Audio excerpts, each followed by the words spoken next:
women with invisible illnesses realize that you can still lead a pretty healthy and active lifestyle. Time is going to pass regardless. You better figure out, I don't care who you are, I don't care what your situation is. You have to make the best of your circumstances. And yeah, sometimes it's a little harder for some of us, but sitting around feeling sorry for yourself is not a winning strategy. Speaking of winning strategies, so I got on here back in early January and I talked to y'all about owning your bullshit. And I finally sat down and addressed my own bullshit. I finally followed my own advice and I addressed my own bullshit around my weight. Um, and there's a lot of it. My weight is a very complicated thing. And when I tell you I'm overweight, I don't mean like one of those girls, oh my gosh, I've got 5 pounds to lose. No, I mean, I'm a big girl and I've been a big girl for a long time and I don't like it. But I just finally, I think, fed up enough. I don't know why. I don't know what finally tipped it over. I'm sick of it enough to do something about it, but that's where I'm at. So I own my bullshit. Let's have a conversation about owning your bullshit. So at the end of the day, this is going to sound really weird to a lot of people, probably most people, but I know there's going to be at least one woman who says, oh no, I get that. Being fat serves a purpose. What? Sure it does. For one thing, it lets me avoid responsibility, right? You got to become aware of your bullshit. Um, there's benefits to this. So step number one to addressing your BS, you have to become aware of it. You have to make a list. Why are you hiding behind whatever your excuses are? And you know what an excuse is? An excuse is a lie that you tell yourself. You can't fix a problem that you won't face. Now, my BS, I have a lot of things that severely complicate my ability to lose weight. That's just a fact. It's just the way it is. I've got really bad adrenal problems. Adrenal problems lead to belly fat. That's not attractive. Big booties are in, big bellies are not. But I have adrenal problems. I have an autoimmune disease that attacks my thyroid. So yes, I definitely have thyroid problems. Um, I have really bad insomnia due to, in large part, to my hypothyroidism and my fibromyalgia. That insomnia causes me to have problems with ghrelin and leptin, which are hunger hormones. Those are what tell you when you're hungry and tell you when you're full. Well, when yours are out of whack, obviously they're not working like they're supposed to. Then add to that, I'm an emotional eater. I remember hiding food as a kid. I wasn't heavy until I hit my mid 20s. But I've been hiding food. Well, I don't do it anymore because I'm a grown ass adult and I'll eat whatever the hell I want. But I did hide food as a pretty young kid. Um, I'm a sugar addict. That plays a huge role. I have a good friend. I have a very good friend. I need to call her. Anyway, um, years ago, she got out of rehab and we were discussing addiction. And she said, you know what sucks about a food addiction? She said, I can avoid drugs. You got to eat to live. So sugar addictions, I mean, it's a very legitimate thing. I had a naturopath tell me a few years ago that if sugar were to come ahead, that's not what I mean. If it was up for approval by the FDA now, it would never get approved because of how addicting it is. I have no idea if that's true or not, but you know what? My biggest excuse, no pun intended. This is going to sound really crazy. You'll either get this or you won't. It's protection. Fat insulates me from male attention. I don't always do very well with male attention, but you know what? When you're a fat girl, men ignore you. It's just a fact. Look, you guys, I've been not super, well, no, actually, I've been pretty damn fat. I've been about 40 pounds heavier than I am right now, which is significant. Um, and I've been on the other end of the spectrum. I've been very, very petite. And I will tell you, it is amazing how differently people in general, not just men, women too, people treat you very different when you're super fit and thin and when you're heavy. They just do.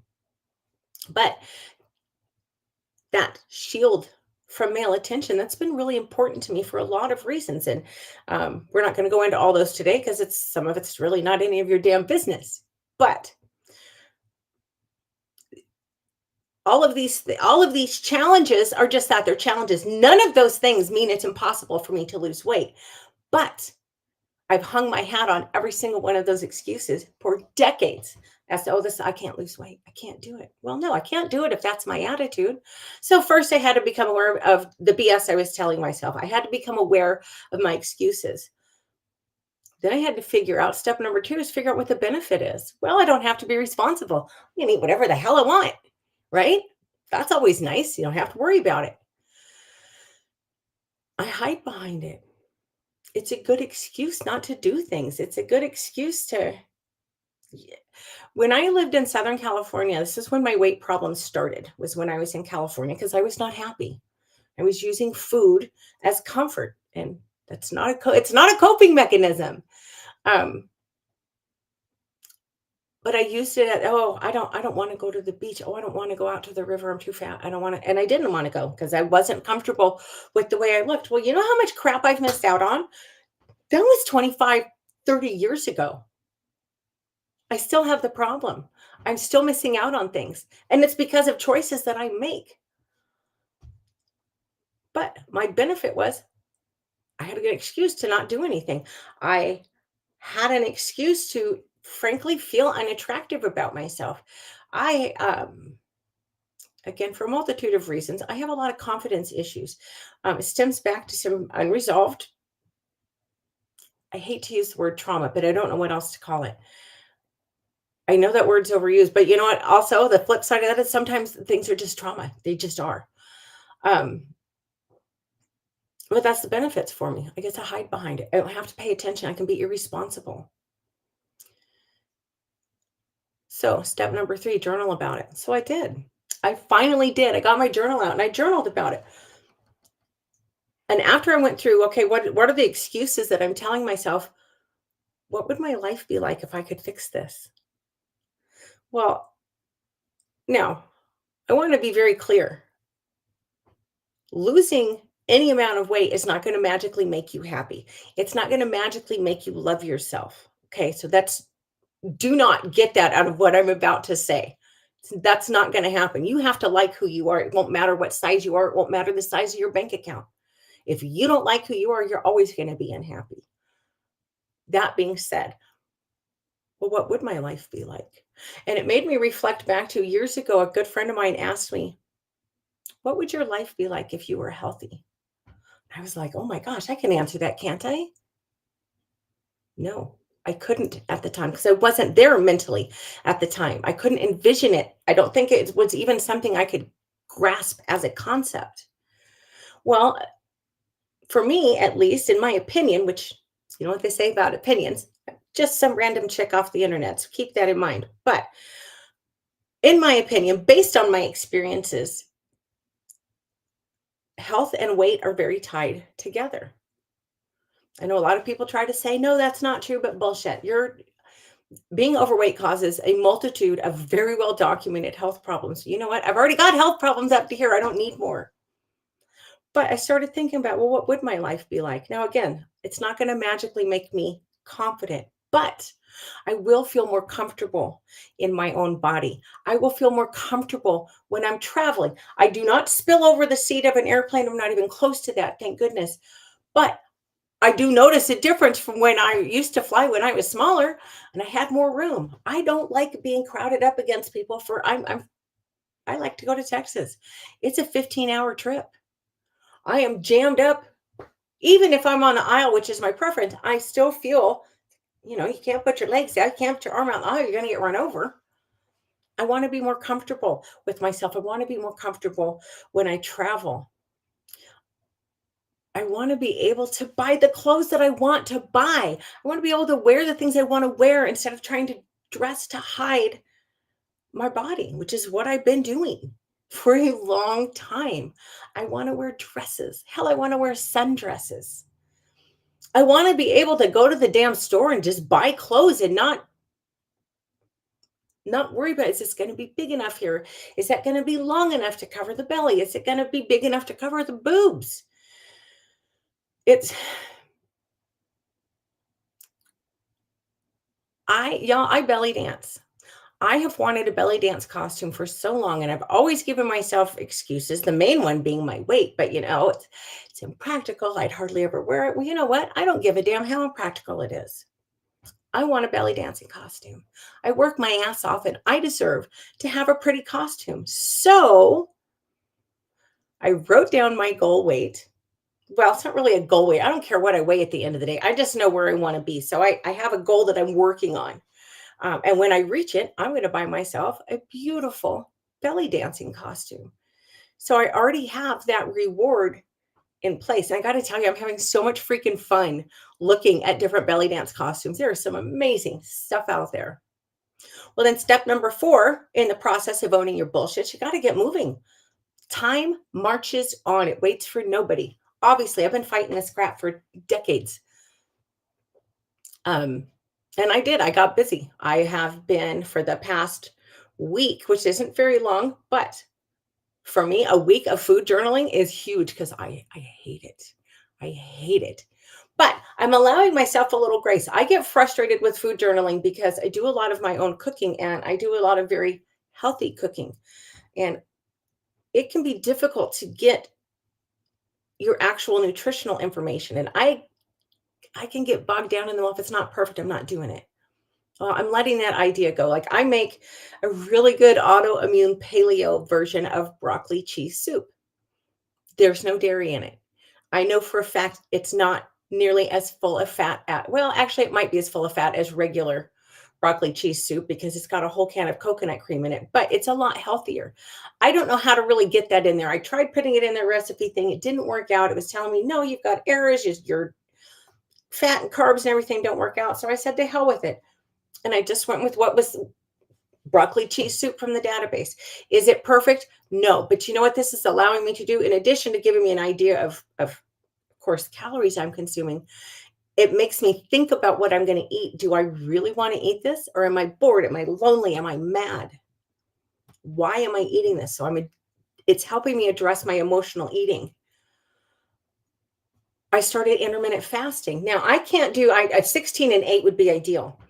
With my adrenal problems, I was told absolutely not.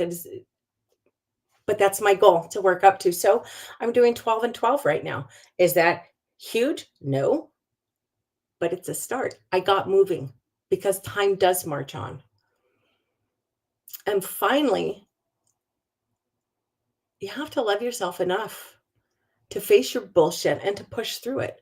And because of my faith, I'm there. Now, am I the most confident person? No. But I have a good enough relationship with God that when I do start to feel full of doubt and full of fear, if you weight is a protection for me. You don't think there's fear involved in losing that? Of course there is. Of course there is. That literal layer of insulation between me and the outside world will be gone. That's really emotionally daunting to deal with. But you know what? It's all hard. Being fat is hard. I'm tired of not liking the way that I look. I'm tired. Hell, I'm tired of being the fat friend. All my girlfriends are so amazing and they all fuss at me when I get down about my weight. But I am tired of it. And I finally care enough about myself to get my shit together and to accept the responsibility for where I'm at. Um, if this is something that you're struggling with, you got to find a way to anchor yourself. If you don't want to believe in God, well, honestly, I'm sorry. I am sorry because it's made a tremendous positive influence on my life. But before I was ready for that, go out and find some podcasts that lift you up. Go out and get a book about helping yourself. We all like to bag on self-help stuff, but I actually had a long conversation with my doctor, not long, but an in-depth conversation with my doctor recently about my weight and the psychological issues behind it. And I told her I didn't get a lot out of counseling. I believe in counseling, I do, but for my specific situation, and she even said, because of your situation, it either helps people like you or it doesn't. She also has a similar background and it didn't help her either. I have done so much for myself through positive podcasts, through self-help books. In fact, this information is from a book called You're a Badass by Jen Sincero. I really like that book. I highly recommend it. But find a way to anchor yourself, meditate, exercise. Exercise is always a good way to anchor yourself.